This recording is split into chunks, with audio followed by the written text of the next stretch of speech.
अल्हम्दुलिल्लाह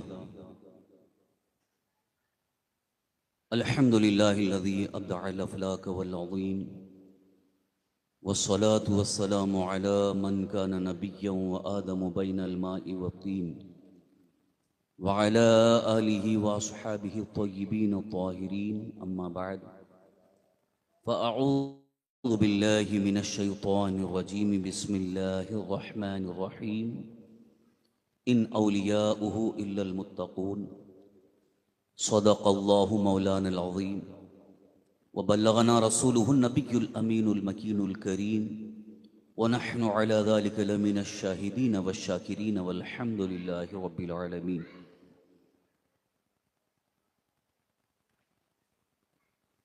काबिल क़द्र लायक़ सद एहतराम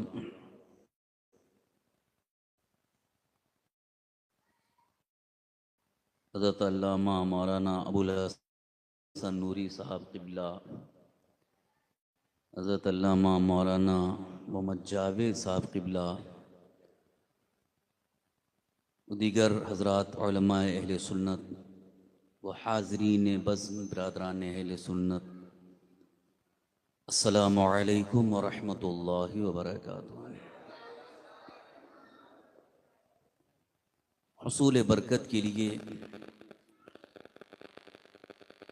आइए हम और आप मिलकर इंतहा गुंबद खज़रा की जानिब लो लगाकर अक़ीदत महब्बत एहतराम के साथ दुरूद शरीफ का नजराना मेरे साथ मिलकर पेश करें। अस्सलातु वस्सलामु अलैका या रसूल अल्लाह,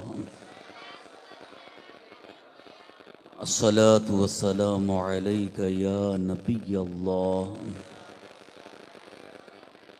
अस्सलातु वस्सलामु अलैका या नूर अल्लाह व अला आलिका व अस्हाबिका या हबीब अल्लाह सल्लल्लाहु तआला अलैहि वसल्लम।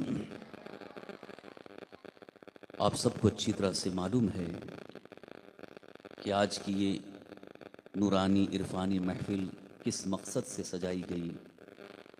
ऐलान के मुताबिक, तशहीर के मुताबिक आपके जहन में उन्वान और मौजू का खाका बना होगा। इंशाअल्लाह अज़ीज़ मैं पूरी तो इल्म का फ़ायदा भी उन्हें और सबको हासिल हो, और अगर तरबियत नहीं है, अच्छे अखलाक नहीं है, तो इल्म हासिल करने का भी कोई फ़ायदा नहीं होगा। इसलिए आपसे भी मैं गुजारिश करूँगा कि अपने बच्चों को ज़रूर भेजें ताकि वो तालीम के साथ साथ अच्छी तरबियत, अच्छे अखलाक सीखें। अल्लाह तबारक तआला की बारगाह में दुआ है मस्जिद के इंतज़ामिया, ट्रस्टियान, ज़िम्मेदारों को खुसूसी मदद हासिल हो अल्लाह ताला की, और मज़ीद खिदमत दीन के असबाब मुहैया हों। काबिल मुबारकबाद हैं आप हजरात कि इमाम साहब का भरपूर ताउन भी कर रहे हैं।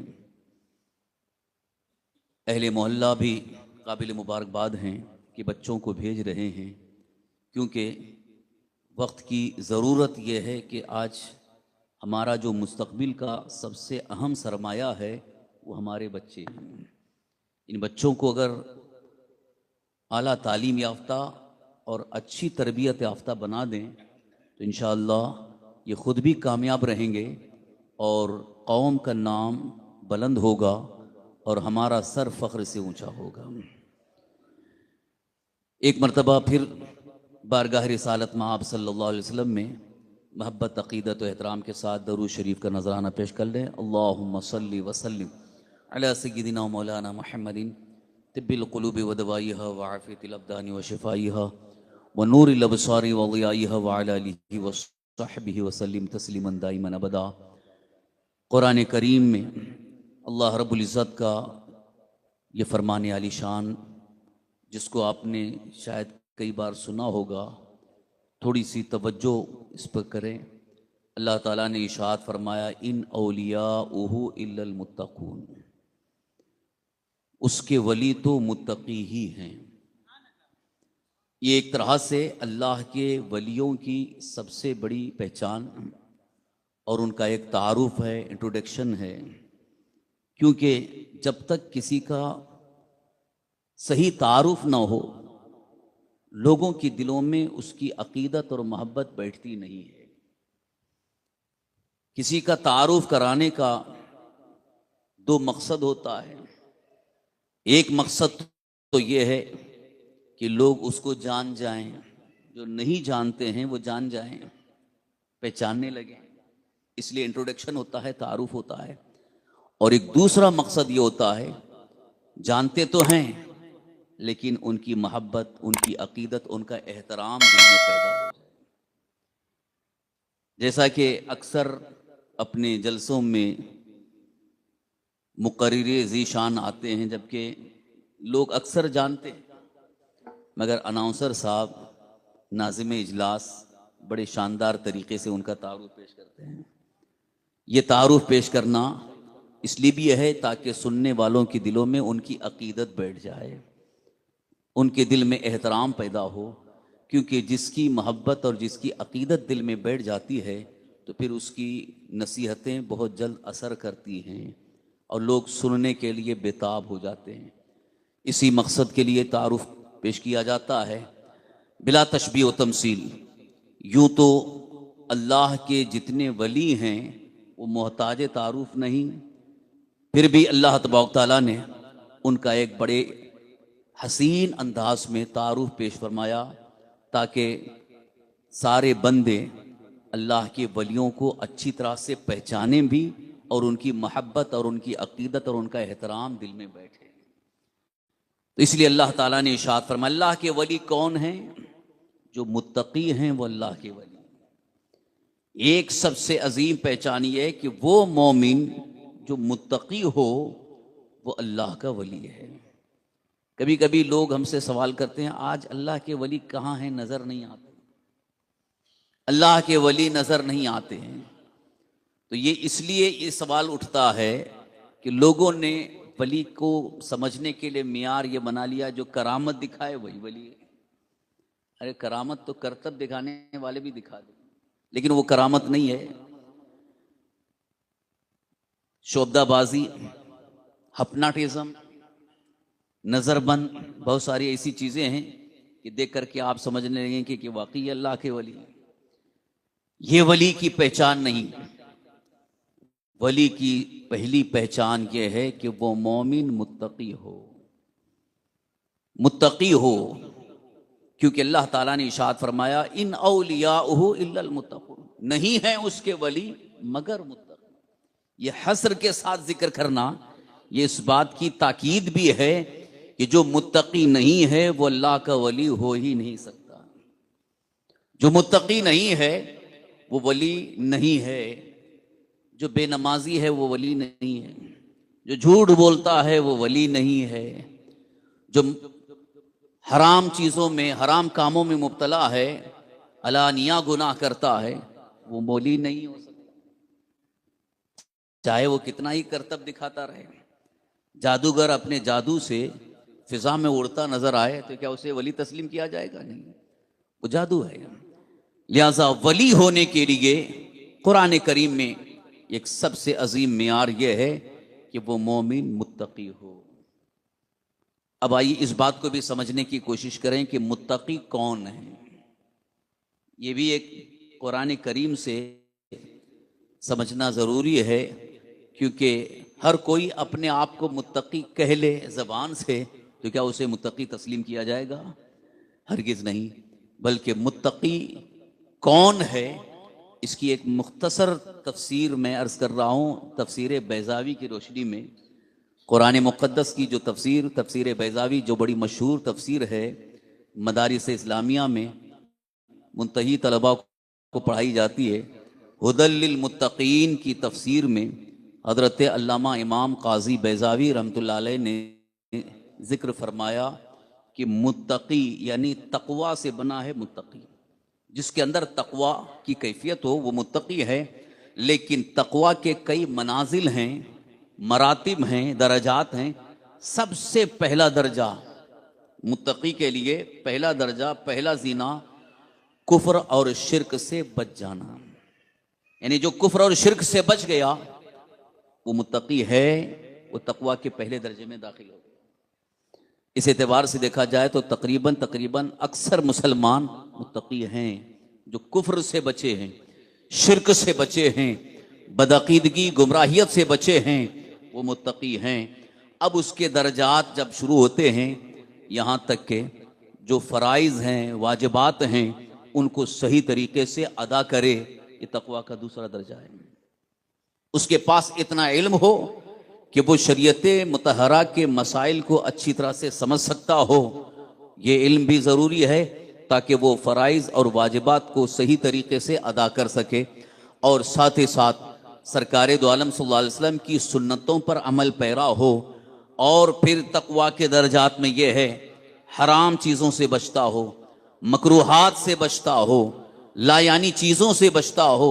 अब तकवा का सबसे आला, सबसे ऊंचा दर्जा ये है, हज़रत क़ाज़ी बैज़ावी रहमतुल्लाह अलैह फरमाते हैं कि मुत्तकी का सबसे आला दर्जा ये है, ये सारी चीज़ें उसके अंदर हों और एक लम्हे के लिए भी अल्लाह की याद से गाफिल न हो।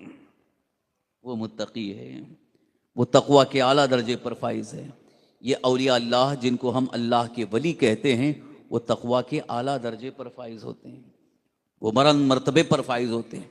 क्योंकि कुफ्र और शिर्क से बच जाना ये आम मुसलमानों के अंदर भी है, हराम चीज़ों से बच जाना, मकरूहात से बच जाना, फ़राइज़ वाजिबात सुनन मुस्तहब्बात को अदा कर लेना, ये तो तकवा के दर्जात हैं। लेकिन वो जो आला दर्जा है कि एक लहजा भी वो अल्लाह की याद से गाफिल नहीं हैं, वो मुत्तकी हैं, वो तकवा के आला दर्जे पर फाइज हैं। उन्हीं के मुतालिक कुरान मुक़द्दस में अल्लाह ताला ने यूं इरशाद फरमाया, वअलमू अन्नल्लाह मअल मुत्तकीन, और जान लो बेशक अल्लाह मुत्तकियों के साथ है। जो अल्लाह के वली हैं वो मुत्तकी हैं, और जो मुत्तकी हैं वो अल्लाह के वली हैं। ये एक तरह का तारुफ, इंट्रोडक्शन कुरान पाक में अल्लाह तबारक ताला के कलाम में मौजूद है।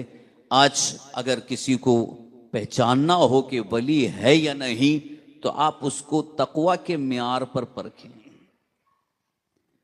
यहां रुक करके एक बात बताता चलूं ताकि जहन साफ हो जाए उन लोगों का भी, क्योंकि आजकल बाबागिरी आम है। बाबागिरी इतनी आम है कि जो भी बाबा है वो अल्लाह का वली है। लोगों की नज़र में जो तावीज़ात दे दे और जिसकी तावीज़ से थोड़ा बहुत असर कर जाए, वो बहुत बड़ा वली है। ये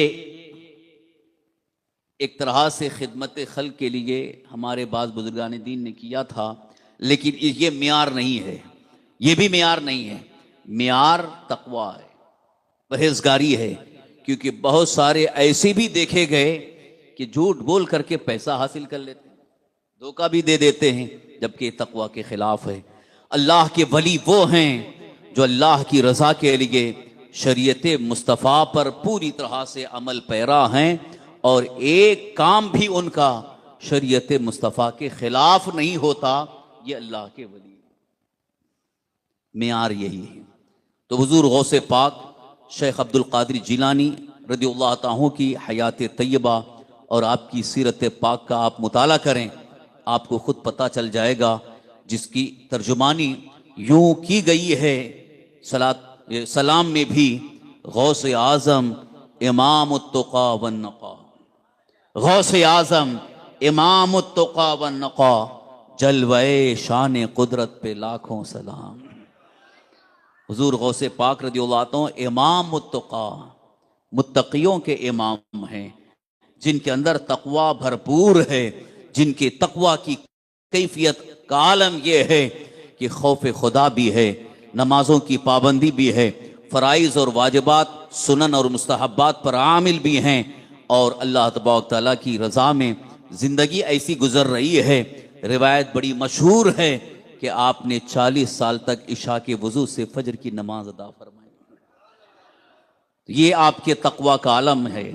तो आप अंदाज़ा लगाइए कि जिन्होंने 40 साल तक अल्लाह की इस तरह से इबादत की हो, तो क्या कभी वो कोई नमाज छोड़ते नजर आएंगे?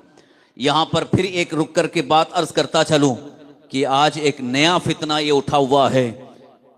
कुछ ढोंगी बाबाओं ने सीधे साधे भोले भाले मुसलमानों को गुमराह करने के लिए एक शोशा छोड़ दिया कि अब नमाज के लिए मस्जिद में जाने की जरूरत नहीं, हमारी खानकाह में हो, हम दिल की नमाज पढ़ा देंगे। ये दिल की नमाज का एक फितना बड़ा खतरनाक फितना है। अभी कुरला में एक साहब जो मस्जिद में आते थे नौजवान, वो मस्जिद आना छोड़ दिए। मैंने पूछा क्यों नहीं आ रहे हैं? लोगों ने बताया कि वो एक बाबा साहब के बड़े गिरविदा हो गए हैं और वो बाबा ने कह दिया कि मस्जिद में जाके सर टेकने की क्या जरूरत है, तुम हमारे पास आओ, हम दिल की नमाज पढ़ा देते हैं। कितने नौजवानों को उन्होंने गुमराह कर दिया कि ये मस्जिद में जाने की जरूरत नहीं है, सिर्फ बैठो, बस तसव्वुर में नमाज पढ़ लो, ये दिल की नमाज काफी है। अब आप मुझे बताइए, अगर दिल की नमाज ही काफी है तो हुजूर गौसे पाक रज़ियल्लाहु अन्हु को दुनिया ने देखा कि आप 40 साल तक इशा के वजू से फजर की नमाज अता फरमा रहे। आप चाहते तो घर में बैठ लेते, खानकाह में बैठ करके मुरीदीन से कहते कि दिल की नमाज काफ़ी है, मगर कुर्बान जाओ हुजूर सैयदना गौसे पाक रज़ियल्लाहु अन्हु की हयात तय्यबा पर कि आपने मुसलसल अपनी ज़िंदगी की आखिरी सांस तक नमाज की अदायगी फरमाई, नमाजों की पाबंदी फरमाई, नमाज को वक्त पर अदा फरमाया। बल्कि आप नमाज के मुतालिक इतने सख्त थे, अगर कोई नमाज नहीं पढ़ता उसकी तरफ आप तवज्जो नहीं करते, उसे सख्त ताकीद फरमाते। एक रिवायत में आपकी तहरीर जो आपकी तरफ मंसूब किताब है बुनियतुत तालिबीन में, हुज़ूर गौसे पाक रज़ियल्लाहु अन्हु का ये फरमान लिखा है कि जो बेनमाजी है उसे हमारे कब्रिस्तान में दफन भी न करो। ये आपने सख्त लहजा क्यों इख्तियार फरमाया नमाज के मुतालिक? ये इसलिए आपने सख्त ताकीद फरमाई क्योंकि नमाज अल्लाह रब्बुल इज़्ज़त की वो अजीम इबादत है कि जिसका तर्क करना, जिसको छोड़ना, ये गुनाह अजीम है, बहुत बड़ा गुनाह है, गुनाह कबीरा है। नमाज छोड़ने वाला मुत्तकी नहीं हो सकता है। नमाज को तर्क करने वाला, खास तौर पर जमात का तर्क करने वाला भी मुत्तकी नहीं हो सकता है, क्योंकि अल्लाह ताला के हुक्म पाक के मुताबिक नमाज की अदायगी भी जरूरी है और जमात के साथ नमाज अदा करना जरूरी। वरकऊ मार राकईन, जो अल्लाह का फरमान है, वरकऊ मार राकईन, इस आयत करीमा के तफसीर में मुफस्सिरीन इकराम फरमाते हैं यहाँ जमात की ताकीद है कि तुम तन्हा भी नहीं बल्कि जमात के साथ नमाज अदा करो। हजरात गिरामी, ये तकवा की सूरत में आपके सामने पेश करता जा रहा हूँ। आइए, चूंकि आज के उन्वान के तहत मुझे दो चीज़ें ख़ास तौर पर अर्ज़ करनी हैं।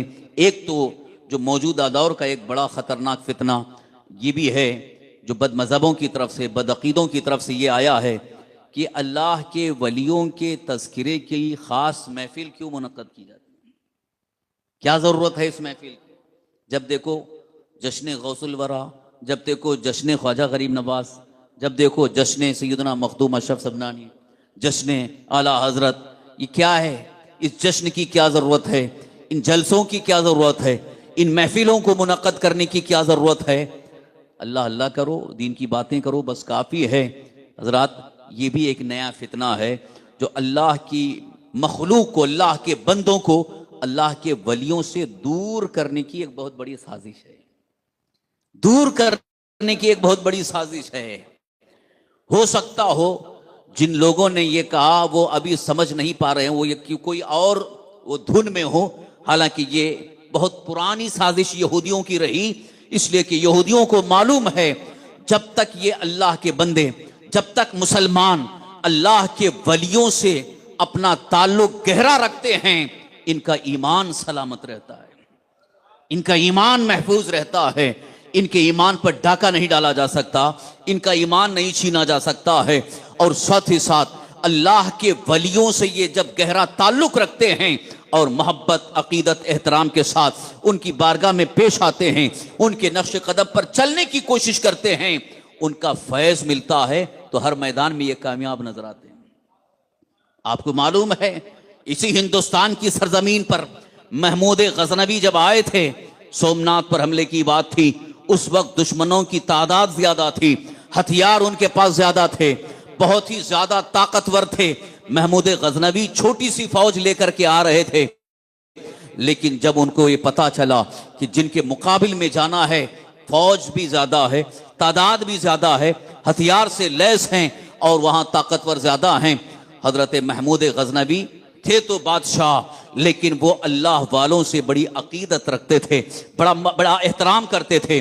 उनके पीर व मुर्शिद हजरत सैयदना ख्वाजा अबुल हसन खरकानी रहमतुल्लाह अलैह की बारगाह में हाजिर हुए। अर्ज करने लगे, हुजूर मैं हिंदुस्तान जा रहा हूं, फतह के लिए जा रहा हूं, आप दुआ फरमा दें मुझे फतह हासिल हो जाए, कामयाबी नसीब हो जाए। हजरत सैयदना ख्वाजा अबुल हसन खरकानी रहमतुल्लाह ताला अलैह ने उनको करीब बुलाया और फरमाया, बेटा महमूद तुम जा रहे हो, ठीक है जाओ, दुश्मनों के मुकाबिल में जिस दिन जंग लड़ना हो उससे एक दिन पहले तुम अल्लाह की बारगाह में 2 रकात नफिल नमाज अदा करना। और आपने उन्हें अपना जुब्बा इनायत किया, फरमाया कि ये जुब्बा ले करके जाना और इसकी हिफाजत करना, जिस दिन जंग लड़ना हो 2 रकात नफिल नमाज पढ़ने के बाद इस जुब्बे को सामने रखकर अल्लाह की बारगाह में दुआ करना, अल्लाह ताला तुम्हें कामयाबी अता फरमाएगा। महमूद गजनवी हिंदुस्तान आए और जब यहाँ सोमनाथ पर हमले की बात थी, उस वक्त जब उन्होंने देखा दुश्मनों की तादाद भी ज्यादा थी, कुफार मुकाबिल में, और देख करके हंसते थे, अब ये आया है फौज लेकर, इसको मसल देंगे, इसको खत्म कर देंगे। महमूद गजनवी को अल्लाह रब्बुल इज्जत पर कामिल भरोसा था कि मुर्शिद कामिल की दुआ की बरकत से अल्लाह मुझे कामयाबी जरूर अता फरमाएगा। दूसरे दिन जंग होने वाली है, आप किनारे गए, 2 रात का सन्नाटा है, 2 रकात नफिल नमाज अदा की। उसके बाद मुर्शिद गिरामी के जुब्बे को सामने रखकर अल्लाह की बारगाह में दुआ करते हैं, ए रब्बे कदीर, तेरे महबूब बंदे का यह जुब्बा है, तेरे वली का यह जुब्बा है, इस जुब्बे के वसीले से मुझे कामयाबी अता फरमा। इधर महमूद गजनवी ने दुआ की है, बारगाह खुदाबंदी में दुआ कबूल हो गई है।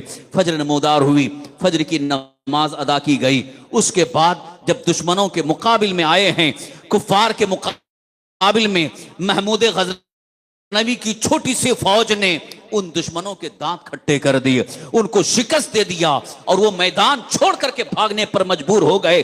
छोटी फौज ने ऐसी कामयाबी हासिल की कि सोमनाथ पर इस्लामी परचम लहराने लगा, फतह हासिल हो गई, कामयाबी मैसर आ गई। महमूद गजनवी ने अपनी फौज से कहा कि फतह तो मिल गई है और मैं जा रहा हूं अपने मुर्शिद की बारगाह में उनका शुक्रिया अदा करने के लिए, क्योंकि उनके फैज से, उनकी बरकत से हमें फतह मिली है। वापस गए मुर्शिद गिरामी की बारगाह में, जाकर के कदम बोसी किया, अर्ज किया, हुजूर आपने जैसा कहा था, मैंने जुब्बे को सामने रखकर जुब्बे के वसीले से दुआ मांगी, अल्लाह ताला ने हमारी दुआ कबूल फरमाई और मुझे कामयाबी नसीब फरमाई। सोमनाथ फतह हो गया है, फतह हासिल हो गई है, इस्लामी फतह हासिल हो गई है। उस वक्त हजरत ख्वाजा अबुल हसन खरकानी रहमतुल्लाह अलैह ने एक बड़ा बेहतरीन जुमला इरशाद फरमाया, गौर से सुनिए। महमूद गजनवी से कहते हैं मुर्शिद गिरामी, महमूद तुमने मेरे जुब्बे की कदर नहीं की, तुमने मेरे जुब्बे की कदर नहीं की। काश अगर तुम ये दुआ करते कि अल्लाह इस जुब्बे के वसीले से सारे हिंद वालों को इस्लाम की दौलत अता फरमा, सबके सब मुसलमान हो जाते। अल्लाह अकबर, ये मुर्शिद गिरामी के जुब्बे का फैज है।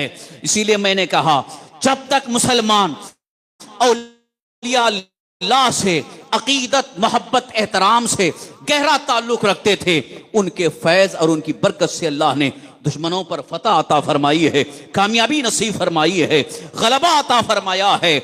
इसीलिए यहूदी ये चाहते हैं कि मुसलमान औलिया अल्लाह से दूर हो जाएं, मुसलमान अल्लाह के वलियों की अकीदत दिल से निकाल दें। इसी वजह से उन्होंने चंद लोगों को तैयार कर दिया कि औलिया से नफरत दिलाओ, औलिया के मुतालिक ऐसी ऐसी बातें करो कि लोग उनसे मुतनफिर हो जाएं, उनसे दूर हो जाएं। लिहाजा कुछ लोगों ने तौहीद के आड़ में अल्लाह के वलियों की शान घटाने की कोशिश की है, अल्लाह के वलियों की बारगाह में गुस्ताखी भी की है। मगर कुर्बान जाओ अल्लाह के उन वलियों के आस्थानों पर कि उनकी शान घटाने की लाख कोशिश की गई, मगर अल्हम्दुलिल्लाह आज भी उनकी शान बुलंद है, आज भी उनका फैज़ आम है।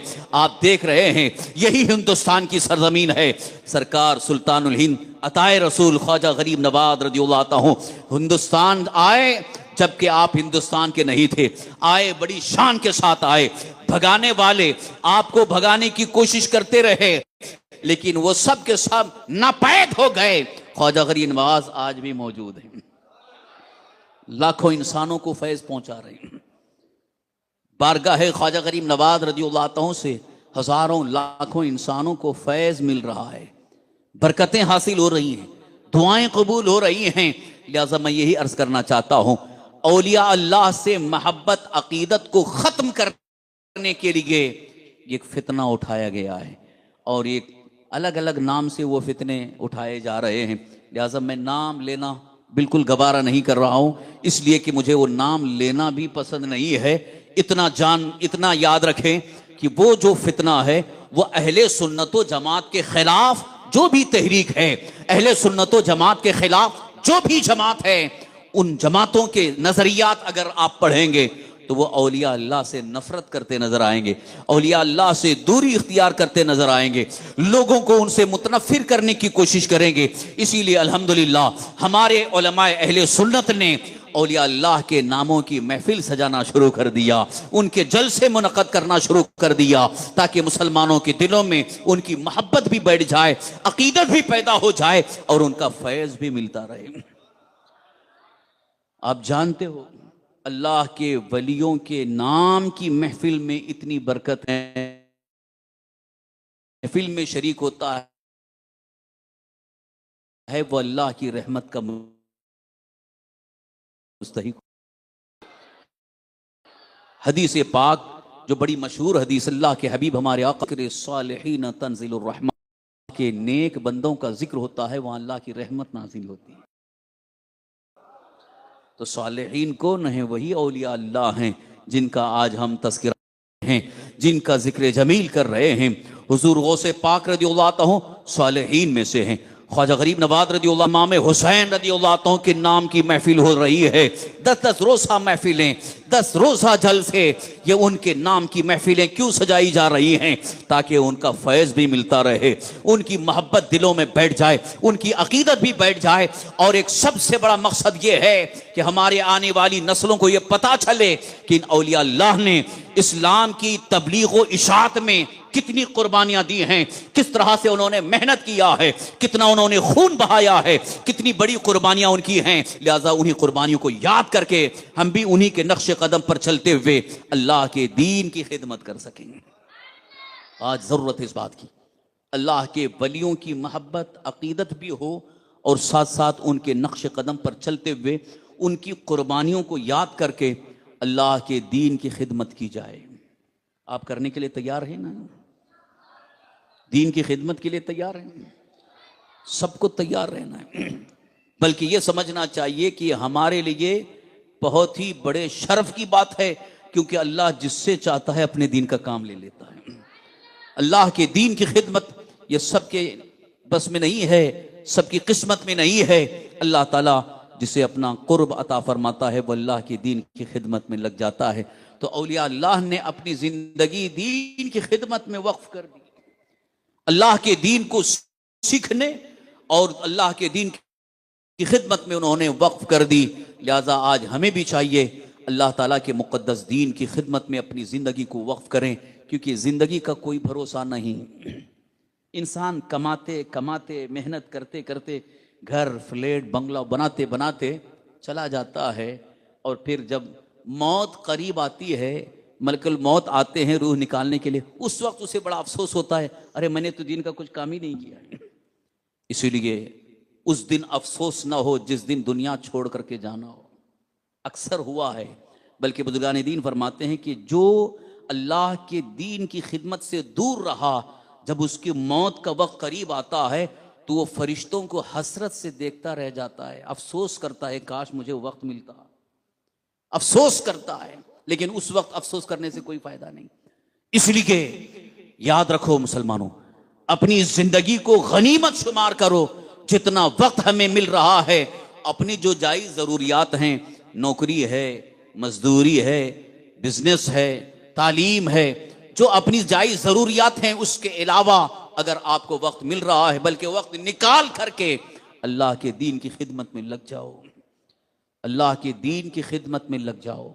ये बहुत बेहतरीन अमल, ये बेहतरीन वजीफ़ा मैं इसको कहता हूँ, इसलिए कि खाली ज़बानी वजीफ़ा पढ़ लेने से ज़िंदगी में तब्दीली नहीं आती है, बल्कि अमली तौर पर फिजिकली आपको अल्लाह के दीन की खिदमत में लग जाना चाहिए, तभी ज़िंदगी के अंदर इनकलाब भी पैदा होता है। ज़िंदगी के अंदर ऐसी बहारें और ऐसी रौनक पैदा होगी कि अंदर से आपका दिल खुद ब खुद खुश होगा। जिस दिन दुनिया छोड़ करके जाना होगा उस वक्त अफसोस नहीं होगा, बल्कि उस वक्त देख करके इतनी खुशी होगी, अल्लाह अल्लाह मैंने जो दरख्त लगाया है वो सरसब्ज़ व शादाब नजर आ रहा है।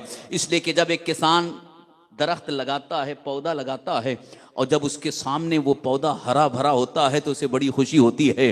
बुजुर्गान दीन फरमाते हैं मोमिन कामिल मुत्तकी जब अल्लाह के दीन की खिदमत करके दुनिया से जाने लगता है, वो सारी चीजें उसे दिखा दी जाती हैं, यहां तक कि जन्नत में जो उसका ठिकाना है उसके सामने पेश कर दिया जाता है।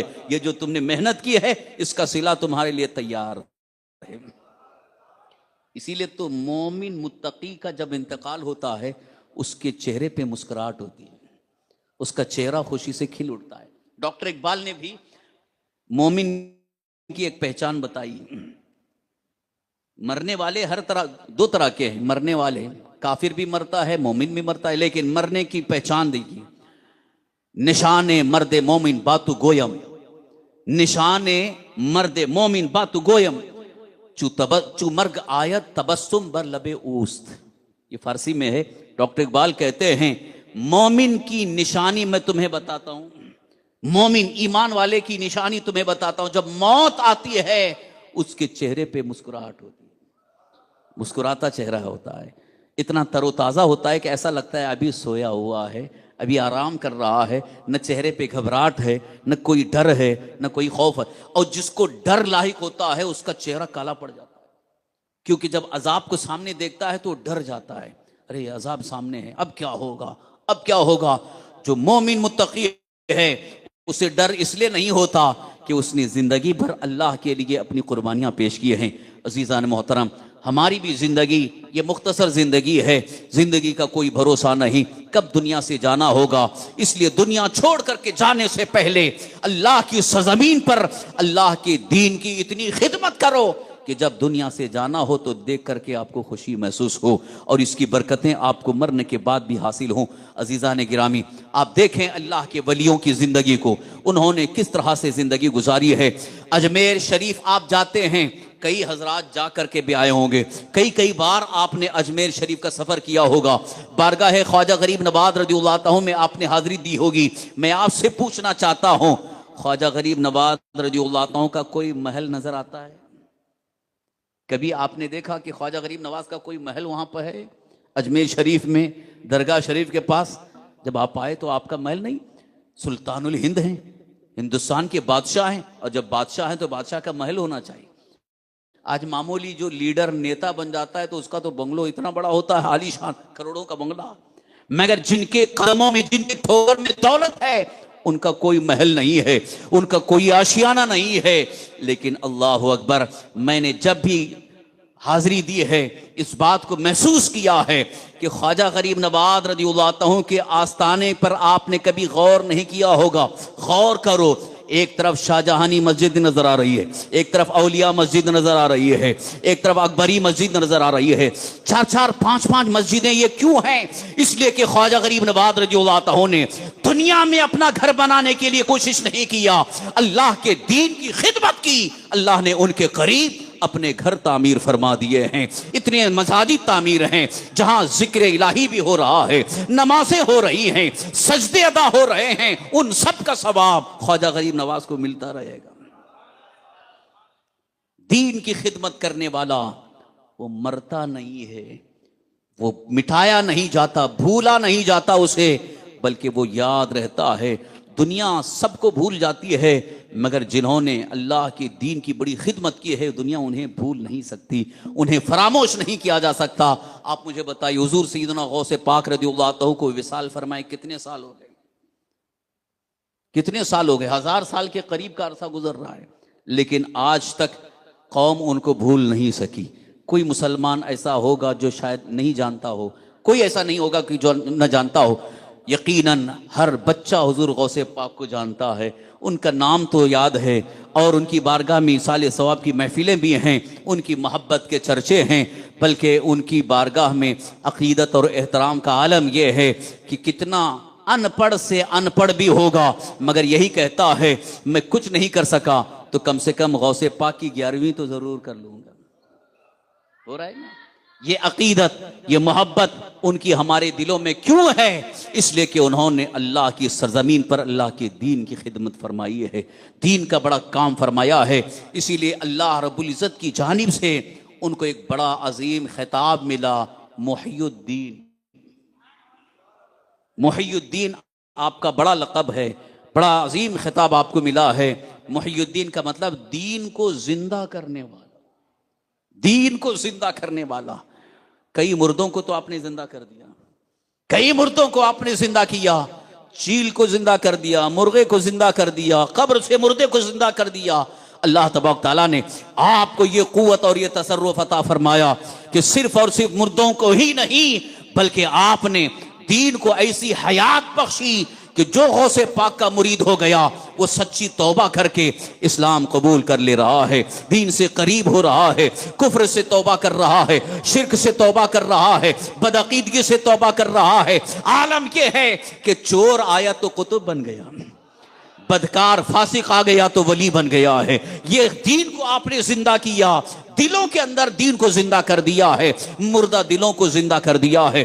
कई ऐसे हजरात जिनको इस्लामी तरबियत नहीं थी, इस्लाम की नॉलेज नहीं थी, कुरान जिन्हों पता नहीं था, इस्लाम के बारे में कुछ नहीं मालूम था, लेकिन गौसे पाक रज़ियल्लाहु अन्हु की एक निगाह विलायत ने उनके दिलों की दुनिया बदल दी है, दिलों में इनकलाब पैदा कर दिया है।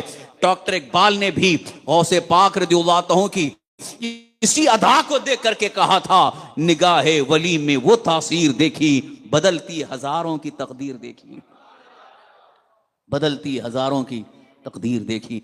हजरात, हुजूर गौसे पाक रज़ियल्लाहु अन्हु ने बड़ी खिदमत अंजाम दी है दीन पाक की, और आपको लक़ब भी मुहियुद्दीन का मिन जानिबिल्लाह मिला है। और फ़ज़ाइल तो इतने हैं जो हम क्या बड़े बड़े औलिया बयान करने से कासिर रहे। उनकी फजीलत, उनका रुतबा, उनके मकाम और मर्तबे के हवाले से अगर आपको मैं बताना चाहूँ तो मैं तो ग़ुलाम आला हज़रत होकर आला हज़रत की ज़ुबान में यूं ही अर्ज़ कर सकता हूँ, वाह क्या मर्तबा ए गौस है बाला तेरा, वाह क्या मर्तबा ए गौस है बाला तेरा, ऊंचे ऊंचों के सरों से कदम आला तेरा, ऊंचे ऊंचों के सरों से कदम आला तेरा, सर भला क्या कोई जाने के है कैसा तेरा, औलिया मलते हैं आंखें वो है तलवा तेरा, औलिया मलते हैं आंखें वो है तलवा तेरा। ये आपकी फजीलत है, ये आपका मकाम और मर्तबा जो एक मुजद्दिद वक्त बता रहे हैं। तो आप समझ सकते हैं कि वक्त के मुजद्दिद ने गौसे पाक रज़ियल्लाहु अन्हु की सीरत को पढ़ा है, आपकी पूरी जिंदगी को पढ़ा है, आपके फजाइल को पढ़ा है, और कश्फ से मालूम किया कि औलिया इकराम के दरमियान गौसे पाक रज़ियल्लाहु अन्हु को जो अल्लाह ने मकाम और मर्तबा अता किया है, जिस तरह सारे नबियों में सबसे ऊंचा मर्तबा अल्लाह ने हमारे आका हुजूर सल्लल्लाहु अलैहि वसल्लम को अता फरमाया, इसी तरह से अंबिया के बाद, सहाबा के बाद, औलिया किराम में अल्लाह ताला ने सबसे ऊंचा मर्तबा हुजूर गौसे आजम को अता फरमाया। इसीलिए आज पूरी दुनिया में उनकी अकीदत, उनकी मोहब्बत का दम भरने की कोशिशें आपको नजर आती हैं, और हर एक उनकी मोहब्बत में सरशार नजर आता है। हजरात, आपकी फजीलत के हवाले से हुजूर आला हजरत ने जो शेर पेश किया है, इसकी एक मुख्तसर तशरीह आप ही के फरमान की रोशनी में अर्ज करना चाहूँगा। ये जो आपने आला हजरत ने जो शेर कहा है, ऊंचे ऊंचों के सरों से कदम आला तेरा, ऊंचे ऊंचों के सरों से कदम आला तेरा, ये जो आला हजरत ने शेर पढ़ा है, ये गौसे पाक रज़ियल्लाहु अन्हु के फरमान की रोशनी। आपको याद होगा बगदाद की जामे मस्जिद है, हुजूर गौसे पाक रज़ियल्लाहु अन्हु ने अपनी ज़बान मुबारक से यूँ कहा, कदमी हादिही अला रक़बति कुल्ली वलिय्यिल्लाह, मेरा ये कदम अल्लाह के हर वली की गर्दन पर है। ये किसने कहा? ये गौसे पाक ने खुद कहा।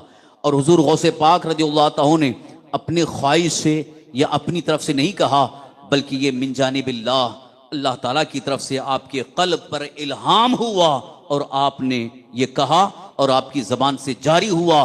तारीख गवाह है कि जब गौसे आज़म रज़ियल्लाहु ताला ने ये जुमला कहा, कदमी हादिही अला रक़बति कुल्ली वलिय्यिल्लाह, मेरा ये कदम अल्लाह के हर वली की गर्दन पर है, आप बगदाद शरीफ की जामे मस्जिद में कह रहे हैं, लेकिन पूरी दुनिया के अंदर जहां कहीं अल्लाह के वली हैं, हर वली ने इस जुमले को सुन लिया, हर वली ने जुमले को सुन लिया है। एक मकाम पर हजरत सैयदना सैयद अहमद कबीर रफ़ाई रहमतुल्लाह ताला अलैह अपने मुरीदीन के साथ बैठे हुए हैं, तबलीग फरमा रहे हैं, दर्स दे रहे हैं। अचानक उसी दरमियान आपने सर झुकाया, अर्ज किया, सरकार आपका कदम मेरी गर्दन पर है, आपका कदम मेरी गर्दन पर भी है। थोड़ी देर के बाद मुरीदीन ने बड़े ताज्जुब से अर्ज किया, हुजूर आप क्या कह रहे थे, हमें बात समझ में नहीं आई। तो आपने इसका इजहार फरमाया कि मैं जब दर्स दे रहा था उसी वक्त मेरे कानों ने सुना, मैंने गौर से सुना कि शेख अब्दुल कादिर जीलानी बगदाद से ऐलान कर रहे हैं, कदमी हादिही अला रक़बति कुल्ली वलिय्यिल्लाह, मेरा ये कदम अल्लाह के हर वली की गर्दन पर। इसीलिए मैंने उसी वक्त कहा कि सरकार आपका कदम मेरी गर्दन पर भी हो। सुल्तानुल हिंद अताए रसूल ख्वाजा गरीब नवाज रज़ियल्लाहु अन्हु खुरासान में, वहाँ पहाड़ों के दामन में जिक्र इलाही में मसरूफ हैं, उस वक्त आपने भी सुना, उसी वक्त आपने कहा, सरकार आपका कदम भी मेरी गर्दन पर, मेरे सर पर। ख्वाजा गरीब नवाज रज़ियल्लाहु अन्हु ने भी गौसे पाक रज़ियल्लाहु अन्हु के कदम को अपने सर पर, अपनी गर्दन पर ले लिया। इस तरह जितने वली उस वक्त मौजूद थे, जहां जहां थे, दुनिया के जिस कोने में थे, हर वली ने बज़ाहिर जबान से भी ऐलान किया, दिल से भी माना कि आपका कदम हमारी गर्दन पर। इसीलिए आला हजरत कहते हैं, ऊंचे ऊंचों के सरों से कदम आला तेरा, यानी जितने बड़े बड़े औलिया जिनका नाम बड़ा ऊंचा है, जिनका दर्जा भी ऊंचा है, जिनका जिक्र जमील है, जिनकी खिदमात जलीला हैं, बारगाह इलाही में मुकर्रब भी हैं और रूहानी पेशवा भी हैं, और ऐसे अजीम पेशवा कि बड़ी खिदमात उनकी हैं और उनकी कश्फ करामात की एक लंबी फहरिस्त है, वो भी ये कहते नजर आए, गौसे पाक रज़ियल्लाहु अन्हु का कदम हमारी गर्दन पर। यहाँ तक कि सूफिया किराम बुजुर्गान दीन ने फरमाया कि जिसने इससे इनकार किया उसकी विलायत सल्ब कर ली गई, विलायत छीन ली गई है। लिहाजा पता ये चला कि हर वली को इस बात को तस्लीम करना हुआ, अल्लाह रब्बुल इज्जत की बारगाह से उन्हें ये इल्हाम हुआ कि ये तस्लीम कर लें, उनकी विलायत सालिम है, उनकी विलायत की सलामती है। और यही वजह है कि जिन जिन हजरात ने आवाज़े गौसे आज़म को जहां कहीं भी सुना, उसी वक्त अपनी जबान से, अपने दिल से कहा और तस्लीम भी कर लिया। यह है मकाम मर्तबा हुजूर गौसे पाक, मकाम मर्तबा हुजूर गौसे पाक का। और बाद के जो औलिया हैं उन्होंने भी इसका इजहार किया है। हुजूर गौसे पाक रज़ियल्लाहु अन्हु के विसाल के बाद जो औलिया अल्लाह हैं उन्होंने भी इसका इजहार किया और उन्होंने भी इस बात को तस्लीम किया। इसकी एक बड़ी अजीम शहादत शहजादा आला हजरत हुजूर मुफ्ती आज़म हिंद अलैहिस्सलाम रुज़वान की ज़बान से यूं अर्ज करते हैं, ये दिल ये जिगर है, ये आंखें ये सर है, जहां चाहो रखो कदम गौसे आज़म। मुफ्ती आज़म हिंद यूं अर्ज करते नजर आए, ये दिल ये जिगर है, ये आंखें ये सर है, जहां चाहो रखो कदम गौसे आज़म। यकीनन हुजूर मुफ्ती आज़म हिंद मुत्तकी हैं, पैदाइशी मुत्तकी हैं, पैदाइशी वली हैं, जबकि आपकी विलायत और आपके मुत्तकी होने की गवाही उनके मुर्शिद गिरामी ने दी है। और एक आलम उनसे रुजू करता नजर आया और हजारों लाखों उलमा आपके फैज याफ्ता हैं। वो मुफ्ती आज़म हिंद अलैहिस्सलाम रिज़वान जिनकी जबान से जो जुमला निकलता अल्लाह ताला उसे पूरा फरमाता। वो मुफ्ती आज़म हिंद जिनकी जबान से अगर जुमला निकल जाए दुनिया की काया पलट हो जाए। वो मुफ्ती आज़म हिंद बारगाह गौसे आज़म में यूं अर्ज करते हैं, ये दिल ये जिगर है, ये आंखें ये सर है, जहां चाहो रखो कदम गौसे आज़म। यहां पर बतौर नसीहत मैं आपसे भी अर्ज करना चाहूंगा, क्योंकि हालात ऐसे खतरनाक है, माहौल इतना खतरनाक है। दुश्मन तो है ही हैं, उनका ज्यादा खतरा नहीं है। इस वक्त जो हमें सबसे ज्यादा खतरा है, बुराइयों के लपेट में आने का खतरा। ये फितने जो आज हमारे सामने हैं, बुराइयां, बेहयाइयां, जिससे न हमारी निगाहें महफूज, न हमारे दिल महफूज, न हमारे कदम महफूज, बल्कि कदम बहकते नजर आ रहे हैं, दिल बिगड़ते नजर आ रहे हैं। कई अच्छे अच्छे नौजवान बच्चे जो हमारे दीनदार घरानों के बच्चे देखते ही देखते माहौल को देख करके मुतासिर हो गए, बिगड़ते नजर आए, उनके अखलाक बिगड़ गए, उनके किरदार के अंदर बड़ी खराबी आ गई, यहाँ तक कि वो किसी हसीना की मोहब्बत में गिरफ्तार हो गए और जिल्लत और रुसवाई की जिंदगी गुजारने लगे। आलम यह है, तालीम को छोड़ दिया, अखलाक बुरे हो गए और अच्छे मनसब को हासिल करना था वो मनसब भूल गए, खानदान को भूल गए, खानदानी इज्जत को मिट्टी में मिला दिया, सिर्फ और सिर्फ माहौल से मुतासिर होकर बुराइयों में मुब्तला हो गए। कितने नौजवान जो अच्छे घरों के हैं, मैं देख रहा हूं कि कहीं नशा में मुब्तला हो रहे हैं, नशा के दिलददा हो रहे हैं, नशा से करीब होकर बुरी सोहबत इख्तियार करके अपनी भी जिंदगी तबाह बर्बाद कर रहे हैं और अपने माँ बाप को खून के आंसू रोने पर मजबूर कर रहे हैं, खानदान की इज्जत को मिट्टी में मिला रहे हैं। मैं आज इस फितने को सबसे बड़ा फितना समझता हूं, इसलिए कि आज अगर कुफ्फार और मुशरिकीन हमारे दुश्मन हैं और हमारे पीछे लगे हुए हैं, हमें उसका उतना खौफ नहीं है, इसलिए कि इस दुश्मन से हमें ज्यादा इतना खतरा होगा कि वो हमारी जायदाद छीन सकते हैं, हमें बेघर कर सकते हैं, ज्यादा हमें मार देंगे, शहादत का दर्जा नसीब होगा। लेकिन जिनके अखलाक बिगड़ जाएं, जिनका किरदार बिगड़ जाए, वहीं से उनका ईमान तबाह होता है, ईमान बर्बाद होता है। दुनिया से जाते जाते अल्लाह न करे दामन ईमान छूट जाए, यह सबसे बड़ा फितना है। इसीलिए मैं सारे नौजवानों को नसीहत करते हुए अर्ज करना चाहता हूं, इस बुरे माहौल से मुतासिर न होना, इस खराब माहौल से अपने दामन को बचाना, निगाहों की हिफाजत करना, अपने दिल की हिफाजत करना। मुत्तकी नहीं तो कम से कम इतनी कोशिश करो कि मुत्तकियों की सीरत को अपना करके अपनी निगाहों की हिफाजत कर लो, अपने दिल को बचाने की कोशिश करो। और अगर उसके बावजूद शैतान तुम्हारे पीछे लगा हुआ है, शैतान बहका रहा है और दिल काबू में नहीं आ रहा है, तो मेरी नसीहत सुन लो, कान खोल करके सुन लो, इस पर अमल कर लो कि तन्हाई में घर के अंदर बैठ करके बगदाद शरीफ की तरफ तवज्जो करके बारगाह गौसे आजम में यूं अर्ज करो, ये दिल ये जिगर है, ये आंखें ये सर है, जहां चाहो रखो कदम गौसे आजम। ये अर्ज करते रहो, ये अर्ज करते रहो, यकीनन सरकार गौसे पाक रदियल्लाहु अन्हु का कदम पाक तुम्हारे दिल पर पड़ जाएगा, सारी बुराइयों से दिल हट जाएगा, दिल के अंदर बुरे ख्यालात आना बंद हो जाएंगे।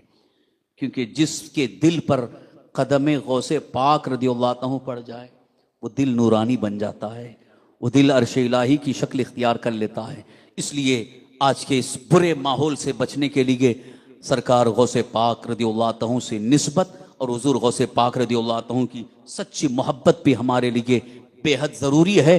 और साथ ही साथ उनसे हमारा गहरा ताल्लुक ऐसा हो कि इन तमाम बुराइयों से अपने आप को बचाने की भी फिक्र करें, कोशिश करेंगे।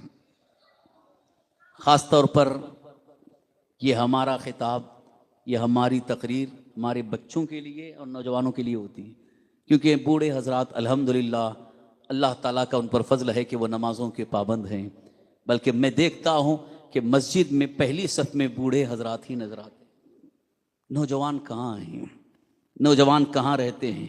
नौजवान पहली सफ में कहाँ नजर आएंगे? क्रिकेट मैच के मैदान में नजर आएंगे, जहाँ टूर्नामेंट हो रहा हो वहाँ पहली जा कर के बैठेंगे।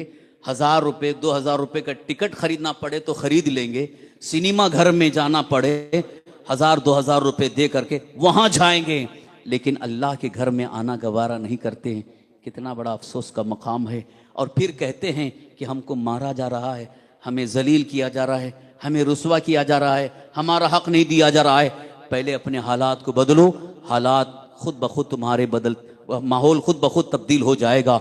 अपनी जिंदगी बदलो, अपना किरदार बदलो, अपने अखलाक को बेहतर बनाओ। औलिया अल्लाह से मोहब्बत है तो वफादारी के साथ मोहब्बत होना चाहिए। वफादारी कैसी होनी चाहिए? बस आखिरी जुमला सुन लो, इसलिए कि ज़्यादा देर मुझे आपको बैठाना नहीं है, क्योंकि आपको फजर की नमाज भी पढ़नी है। पढ़ेंगे ना इंशाअल्लाह। फजर की नमाज जमात के साथ पढ़ना है। 5 वक्त नमाज बाजमात अदा करने की कोशिश करो। दिल को महफूज रखना है। तो मैं ये अर्ज कर रहा था कि यकीनन सरकार गौसे पाक रदियल्लाहु ताला की मोहब्बत, अकीदत, एहतराम ये हमारे लिए बहुत ही अहम और ज़रूरी है। तो नमाज़ों की पाबंदी, 5 वक्त नमाज़ों की आदत और मस्जिदों को आबाद करने की कोशिश, दिल को महफूज रखने के लिए, बुराइयों से दूर रहने के लिए हमारी फिक्र और हमारी कोशिश बहुत ही अहम और ज़रूरी है। जब तक बंदा कोशिश नहीं करता उस वक्त तक अल्लाह ताला उसे तौफीक भी नहीं अता फरमाता, क्योंकि कुरान करीम में अल्लाह ताला का फरमान है वलैसा लिल इंसानी इल्ला मा सआ। इस आयत की तफसीर में मुफस्सिरीन किराम जब उमूम को रखते हैं तो फरमाते हैं कि हर मामले में बंदा जब कोशिश करता है अल्लाह की अता होती है, और जब कोशिश नहीं करता तो उसे अता भी नहीं होती। यही वजह है कि आपने देखा कितने ऐसे औलिया अल्लाह हैं जिन्होंने अल्लाह की राह में इतनी मेहनत की, इतनी कोशिश की कि वो मुकर्रबे बारगाह खुदावंदी हो गए। कोशिश उनकी जानते हो, अगर उनकी कोशिशों को बताऊं तो आप हैरत में पड़ जाएंगे। कई कई दिन तक जिन्होंने खाना छोड़ दिया, कई कई दिनों तक सिर्फ इतना खा लेते थे कि बस जिंदा रहना है, अच्छी ग़िज़ाओं को तर्क कर दिया, नींद को कुर्बान कर दिया, नमाजों में नवाफिल में वक्त गुजारते रहे। आलम यह है कि उनके बहुत सारे जो लज्जत हासिल करने वाली चीज़ें थी उन्होंने छोड़ दिया, सिर्फ इसलिए कि अल्लाह राज़ी हो जाए। कुरान करीम में अल्लाह ताला इरशाद फरमाता है वल्लदीना जाहदू फीना लनहदियन्नहुम सुबुलना, जो हमारी राह में जिहाद करते हैं। यहाँ जिहाद का एक मफहूम ये भी है, जो मेहनत और मशक्क़त उठाते हैं हम उन्हें अपनी बारगाह तक आने के लिए रास्ते अता करते हैं। कोशिश ज़रूरी है, बग़ैर कोशिश के कोई चीज़ हासिल नहीं होगी। जैसा कि आज आपको अगर पैसा बनाना है, दौलत कमाना है, कोशिश करते हैं कि नहीं? जब पता चल जाता है कि हमारा माल वहाँ ज़्यादा कीमत में बिकेगा, बम्बई जा कर के बेचना पड़ेगा तो बम्बई जाएंगे, दिल्ली जा कर के बेचना पड़े तो दिल्ली जाएंगे, सऊदी जा कर के बेचेंगे, इसलिए कि ज़्यादा कमाना है, ज़्यादा माल जमा करना है। तो इंसान कितनी मेहनत करता है। कितने लोग अपना मुल्क छोड़ करके सऊदी, यूएस, यूके, कहाँ कहाँ जा कर के बस रहे हैं। क्यों? पैसा ज़्यादा कमाना है। क्या हिंदुस्तान में ज़िंदगी नहीं गुजर सकती थी? हिंदुस्तान में भी ज़िंदगी गुजर सकती थी, लेकिन जब ज़्यादा कमाना होता है तो आदमी कोशिश करता है, कोशिश उसकी कामयाब होती है।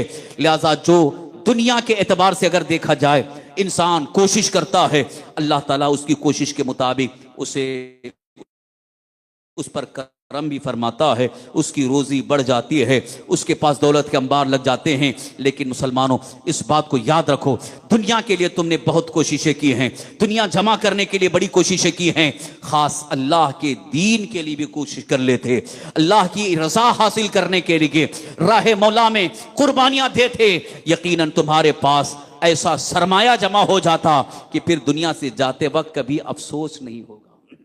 इसीलिए फिर मैं अपनी गुफ्तगू जो शुरू से मैंने शुरू किया था उसी तरफ लाते हुए अर्ज करना चाहूँगा कि दुनिया से जाने से पहले ऐसे काम करो कि दुनिया से जाने के वक्त हमें अफसोस ना हो और उस पर गम ना हो कि छोड़ करके जा रहे हैं अब क्या होगा, बल्कि खुशी महसूस हो कि हमने बाग लगाया है और उस बाग से हमें इंशाअल्लाह मिलता रहेगा।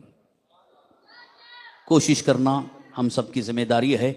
तो बच्चों की आला तरबियत, आला तालीम के लिए माँ बाप को कोशिश करना है। और जो जवान हो गए हैं, जो हमारी कौम में जो बच्चे जवान हो गए हैं, समझदार हो गए हैं, अल्हम्दुलिल्लाह इतनी समझ है, आज हमारे बच्चों को इतनी समझ है कि मोबाइल में क्या क्या फीचर्स हैं खुद ही निकाल लेते हैं, सीखना नहीं पड़ता है। सारी कोशिश से सारी चीज़ें हासिल कर लेते हैं, बहुत सारी चीज़ें मोबाइल से हासिल कर लेते हैं। तो कोशिश करके बहुत सारी चीज़ें हासिल कर सकते हैं। तो कोशिश करके आला तालीम याफ्ता क्यों नहीं बन सकते?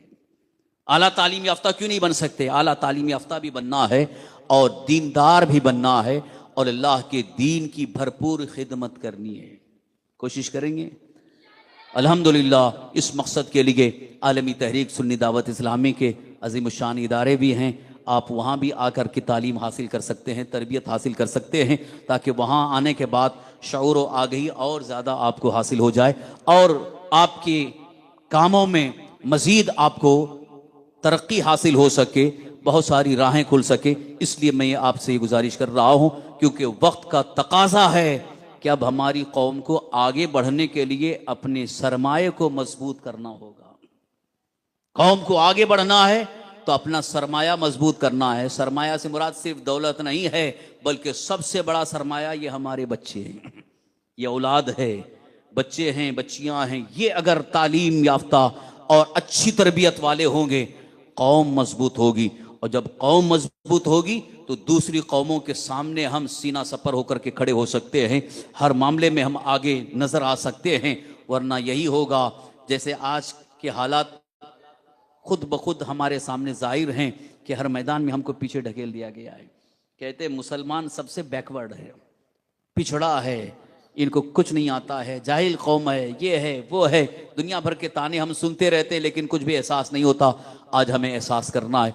हुजूर सैयदना गौसुल आदम शेख अब्दुल कादिर जिलानी रदियल्लाहु तआला के की मोहब्बत और आपकी अकीदत और आपका एहतराम करते हुए, उनके नक्शे कदम पर चलते हुए दीन का इल्म भी हासिल करना है और दीन की खिदमत भी करना है और आला तालीम याफ्ता बनने की कोशिश करना है। कोशिश करेंगे आप? दीन का इल्म हासिल करने के हवाले से हुजूर गौसे पाक रदियल्लाहु अन्हु की ज़िंदगी का बस एक वाक़या अर्ज़ करके गुफ्तगू ख़त्म कर रहा हूँ। हुजूर सैयदना गौसे पाक रदियल्लाहु अन्हु ने इल्म कितना हासिल किया जानते हो? जबकि आप पैदाइशी वली थे, इसमें कोई शक नहीं, सब जानते पैदाइशी वली हैं। उसके बावजूद इल्म दीन हासिल करने के लिए गीलान से बगदाद गए। गीलान कहाँ? ईरान में, बगदाद इराक़ में। इतना लंबा सफ़र करके आए, जबकि उस वक्त के हालात इतने ख़राब थे, हर जगह लूट मार, डाकुओं का गलबा, चोरी डकैती और कत्ल गारत गरी बहुत ज़्यादा थी। ऐसे माहौल में, ऐसे हालात में हुजूर गौसे पाक रदियल्लाहु अन्हु ने इल्म दीन हासिल करने के लिए लंबा सफ़र भी किया। और सफ़र किया आपने, लेकिन तालीमी सफ़र को आपने उस वक्त तक मुकम्मल नहीं छोड़ा जब तक कि दुनियावी एतबार से ज़ाहिरी तालीम मुकम्मल ना फरमाई। तालीम का सफ़र भी आपने जारी रखा। ये मैं कहते हुए कभी कभी बहुत ज़्यादा इसका दर्द महसूस करता हूँ, ख़ास तौर पर तलबा को नसीहत करने के लिए अक्सर मैं कहा करता हूँ। हुजूर गौसे पाक रदियल्लाहु अन्हु जब बगदाद शरीफ में इल्म हासिल कर रहे थे, उस वक्त अचानक कहत पड़ गया, सूखा पड़ गया। सूखा जानते हैं, बारिश नहीं हो रही है, खेतियां सूख गईं, गल्ला नहीं है, मदरसे में खाने के लिए नहीं है। कितने बच्चे, कितने तलबा छोड़ करके चले गए। गौसे पाक रदियल्लाहु अन्हु फरमाते हैं, मैं दरख्त के पत्ते खा लेता और पानी पी लेता, ऐसी जिंदगी गुजारता था। ऐसे ही आपकी जिंदगी, मगर तालीम का सफर आपने नहीं छोड़ा। और एक मरतबा का वाकया है कि आपने, चूंकि वालिदा की याद बहुत ज़्यादा आने लगी, वालिदा बहुत याद आने लगी, तो आपने सोचा कि जा करके वालिदा से मुलाकात करके आऊं। बगदाद से आपने सफ़र किया गीलान का। गीलान पहुँचे, बगदाद शरीफ से गीलान पहुँचे बड़ी मुश्किल से, और वहाँ घर के करीब पहुँचे। दरवाज़ा खटखटाया, अपने घर का दरवाज़ा खटखटाया। अंदर से आवाज़ आई, पूछा कौन? चूँकि आपकी वालिदा थी। पूछा कौन? कहते हैं आपका बेटा अब्दुल कादिर आया है। उस वक्त गौसे पाक रदियल्लाहु अन्हु की वालिदा ने पूछा, बेटा तालीम मुकम्मल कर लिए? तालीम मुकम्मल कर लिए? कहते हैं कि नहीं अम्मी जान, अभी तालीम बाकी है, आपकी याद बहुत आ रही थी इसलिए मैं आ गया। तो गौसे पाक रदियल्लाहु अन्हु की वालिदा अंदर से कहती हैं, दरवाज़ा नहीं खोला, दरवाज़ा नहीं खोला। वहीं से कहा, उल्टे कदम वापस चले जाओ, उल्टे कदम वापस चले जाओ, जब तक तालीम मुकम्मल ना हो वापस ना आना, हमारी तुम्हारी मुलाकात मैदान महशर में होगी। कितना बड़ा जिगर था माँ का, कितना बड़ा दिल था माँ का।